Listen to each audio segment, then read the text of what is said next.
ndërrohet mbulesa e Qabes në një prej ritualeve më të shenjta të Islamit 2025.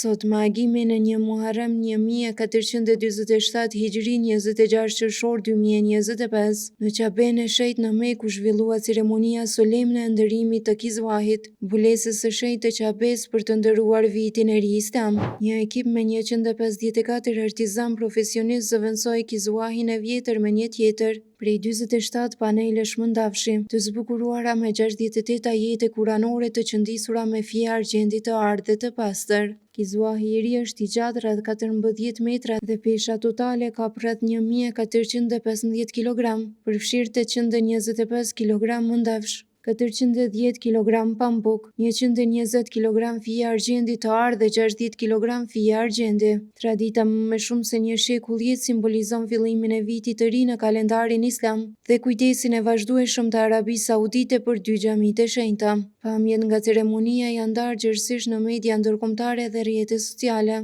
duke frymëzuar miliona muslimanë anë mban globit. Ky akt simbolik nuk është vetëm një ndryshim fizik, por një kujtesë e ringjalljes shpirtërore, për kushtimin ndaj fesë dhe bashkimit rreth shtëpisë së Allahut. Qabeja mbetet qendra e udhëzimit dhe mëshirës për të gjithë besimtarët, ndërsa ndërimi i Kizwahit është dëshmi e respektit, unitetit dhe dashurisë që muslimanët ushqejnë për vendet e shenjta.